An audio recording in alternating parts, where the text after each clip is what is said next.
Olá a todos, sejam muito bem-vindos. Meu nome é Mariana, eu moro em Portugal e vim aqui apresentar para vocês um resumo sobre caracterização de microplásticos. Os microplásticos, então, podem ser entendidos como fragmentos minúsculos de plástico. Esses fragmentos podem ser oriundos ou da degradação de outros plásticos, outros pedaços de plásticos maiores, e, portanto, vão ter origem em plásticos que originalmente não eram daquele tamanho, ou podem ser produzidos intencionalmente, como é o caso principalmente de produtos cosméticos, e aí já são produzidos em escalas micrométricas ou milimétricas. Esses pedaços de plástico, naturalmente, como são muito pequenos e estão em diversas formas e tamanhos, uma vez que são produzidos naturalmente através da degradação de outros plásticos, então são muito heterogêneos, eles acabam por se espalhar em todos os ambientes que nós encontramos. Obviamente, devido ao mau descarte desses produtos. E nos ambientes aquáticos e nos ambientes terrestres, nos solos principalmente, eles têm se acumulado em alguns lugares, têm sido transportados facilmente por outros. Ainda tem muitos estudos acerca dos riscos que eles podem oferecer. Sabemos que existem, mas não conhecemos todos ainda. De qualquer forma, é seguro afirmar que podem oferecer riscos à saúde, não só dos animais, como do homem também. Os microplásticos oferecem, então, risco ambiental e risco para a saúde. A melhor maneira de compreender os impactos disso no nosso mundo é caracterizar esses materiais. A gente só vai conseguir reduzir o problema deles se conseguir identificar tudo que está associado a eles. Seja origem, a composição química, morfologia, distribuição, a maneira como eles se acumulam nos ambientes, a maneira como se acumulam nos seres vivos, a maneira como são passados de um local para outro, enfim. Existe aqui uma gama de possibilidades a serem exploradas sobre o assunto, mas todas elas passam por caracterização, ou seja, conhecimento acerca da natureza desses microplásticos. Resumindo, a caracterização de microplásticos, então, é fundamental para desenvolver estratégias eficazes de redução da sua emissão. A gente só consegue reduzir a emissão de algo se a gente sabe de onde esse algo está vindo. Então, a gente precisa saber a origem desses microplásticos, ou seja, quais plásticos são capazes de produzir mais microplásticos, e em que medida, como eles acontecem, enfim. Tudo isso vem da caracterização desses microplásticos. Há uma regulamentação adequada. Sabemos que no nosso planeta as coisas só vão funcionar se as empresas aderirem a isso. Para as empresas aderirem a algo, é preciso uma regulamentação. Para ter uma regulamentação, a gente precisa de estudo. Então, os estudos têm que ser baseados em dados, e os dados vão ser as caracterizações, principalmente. Implementação de medidas de prevenção. Temos aqui o mesmo problema da regulamentação. É preciso compreender o caminho desses microplásticos, de onde eles vêm, para onde vão, como acontece tudo isso, e aí sim prevenir, impedir que eles cheguem até esses ambientes, até ambientes aquáticos ou terrestres e até os seres vivos, principalmente até nós. No entanto, a caracterização de microplásticos enfrenta alguns desafios. Entre eles, principalmente, a variabilidade de tamanho, forma e composição. Uma vez que são amostras oriundas da degradação de plásticos, a variabilidade de tamanho é gigantesca, formas, composição, temos materiais mais degradados, menos degradados, enfim, geralmente não existe nada homogêneo sobre o assunto. Quantidade de amostra também é uma coisa muito complicada, porque são pouquíssimas a quantidade encontrada no ambiente, geralmente é muito pouca, para as técnicas de caracterização de polímeros convencionais. É muita, porque não deveria estar no ambiente, mas é pouca para a caracterização, geralmente. Além disso, dificuldade para colher essas amostras. elas se acumulam.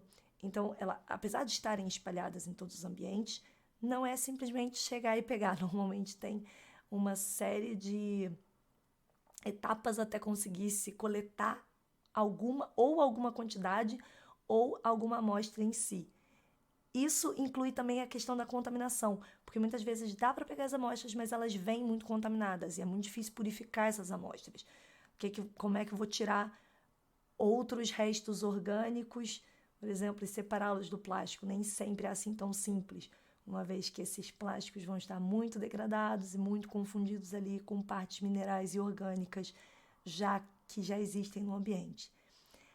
Ou seja, a interpretação desses dados também é um problema, uma vez que a gente não tem simplesmente um sinal ou uma imagem muito convencional de um polímero, do que seria um polímero.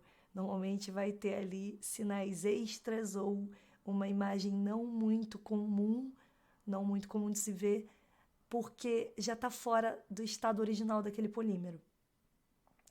E a ausência de um protocolo de caracterização. Como nas técnicas de caracterização de polímeros, normalmente existe um protocolo a seguir e já é muito conhecido, já é bem reproduzido por vários grupos de pesquisa. Já no caso dos microplásticos, não, uma vez que, como é muito difícil coletar amostra, cada um coleta a amostra da maneira que consegue. Como cada um coleta a amostra da maneira que consegue, vai fazer as análises da maneira que consegue. São poucas, são variadas e geralmente estão contaminadas. Então, ainda temos muito problema, muita diferença de um estudo para outro na maneira como essas caracterizações são feitas. Ou seja, a falta de normas e regulamentações universais para a caracterização desses microplásticos acaba por dificultar muito com que esses resultados sejam comparados entre si. E isso dificulta sempre a implementação de medidas eficazes de gestão, seja de coleta ou prevenção da produção desses materiais. Apesar de todas as limitações para caracterização de microplásticos, já existem estudos fazendo, e eu separei aqui algumas das técnicas, cada uma com suas vantagens e desvantagens, que vão ser discutidas logo a seguir. A espectroscopia de infravermelho é uma das técnicas mais utilizadas, em geral, nos artigos que caracterizam microplásticos, por ser uma técnica que consegue ser usada mesmo com uma quantidade muito pequena de amostra. Com essa técnica é possível determinar os diferentes tipos de polímeros presentes na amostra, porém, não tem como saber nenhum tipo de informação acerca de formato, morfologia do material. Temos aqui um exemplo de alguns espectros de infravermelho em polímeros identificados em amostras de microplástico que estavam em água, no caso. É sempre importante lembrar que esses polímeros são ligeiramente degradados e podem estar contaminados e tudo mais. Então, os sinais obtidos nas amostras identificadas geralmente são diferentes, um pouquinho diferentes dos sinais de referência, mas é possível identificá-los. A próxima técnica é a microscopia eletrônica de varredura. Se na espectroscopia de infravermelho não era possível conhecer a morfologia dos materiais, com a microscopia eletrônica é justamente o que é possível caracterizar. Através dessa técnica, a gente consegue saber as formas e até mesmo a maneira como fisicamente uma partícula vai interagir com a outra, o que pode ser muito importante na compreensão sobre dispersão e acumulação no meio ambiente. Temos aqui um exemplo de uma amostra de microscopia eletrônica retirada do leite de vaca, contendo diferentes microplásticos. Tem aí o poliestireno, a poliamida, polimetacrilato e fibras orgânicas, como dá para ver bem, porque a morfologia é bem diferente. Então, os diferentes setores aí que o autor assinalou têm diferentes polímeros, aglomerados de polímeros e interação entre eles, que é possível visualizar somente com a ajuda desse tipo de técnica. O Raman também é uma técnica de espectroscopia, porém, diferente do FTIR, não é possível utilizar quando a quantidade de amostra é assim muito pequena, fazendo com que ela seja meio limitada para ser utilizada em microplásticos. Se houver quantidade suficiente de amostra, é uma excelente técnica muito poderosa, mas em não havendo, o que acontece na maior parte dos casos, a análise não vai ser muito proveitosa. Temos aqui um exemplo da espectroscopia do Raman. Acima tem as amostras do microscópio óptico e embaixo os sinais obtidos para essas amostras. É possível, inclusive, identificar a maneira como está distribuída uma partícula em relação à outra, um tipo de polímero em relação ao outro, numa amostra completamente heterogênea, com diferentes polímeros, com diferentes formatos e tamanhos.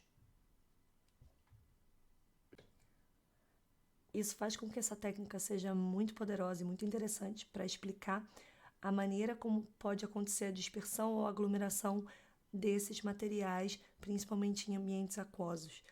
Porém, como disse, isso é muito limitado dependendo da quantidade de amostra que se tem. Nem sempre vai ser possível obter esse tipo de análise. A ressonância magnética nuclear é uma técnica bastante conhecida de caracterização de polímeros. Pode ser aplicada tanto no estado sólido quanto no estado líquido, o que é uma enorme vantagem no caso dos microplásticos. Não é limitada pela quantidade de amostra, o que também é muito importante, e pode ser feita com amostras bastante heterogêneas também. Ela vai fornecer respostas, tanto quantitativas quanto qualitativas, e isso também é muito importante no caso dos microplásticos. Também é possível determinar grau de degradação, grau de contaminação da amostra, entre outras coisas. E o problema principal dessa técnica é a disponibilidade de equipamentos e o custo das análises, que pode acabar sendo muito alto. Temos aqui um exemplo de um espectro de RMN, de hidrogênio, de um poliestireno durante a degradação. Como é possível identificar os sinais de cada um dos hidrogênios presentes na amostra? É possível também determinar até mesmo o grau de degradação dessa molécula, dessas moléculas que fazem parte ali da amostra, de maneira qualitativa e quantitativa. A próxima técnica é a microscopia óptica, que é uma técnica de visualização direta, utiliza apenas o microscópio óptico, fazendo com que ela seja muito barata e rápida de ser aplicada. Ela vai fornecer uma resposta qualitativa, principalmente acerca da morfologia, tamanho e forma dos materiais que tiverem ali dispersos na sua amostra de microplásticos. Temos aqui um exemplo de diferentes partículas de microplástico contendo polietileno, PET, polipropileno e o PVC. E dá para ver a diferença, mesmo numa análise tão simples, dá para ver bem a diferença entre esses tipos de polímeros. A calorimetria diferencial de varredura é uma técnica de caracterização de polímeros bastante conhecida também e muito útil para avaliar o grau de pureza dos microplásticos. Então, como são amostras que normalmente têm mais de um polímero ou que contém outros tipos de impureza, é possível determinar qual é o polímero que está ali presente naquela, qual ou quais são os polímeros presentes naquela amostra. Temos aqui um exemplo de diferentes sinais obtidos em amostra de microplásticos, como o PET, o polietileno de alta e de baixa densidade e o polipropileno.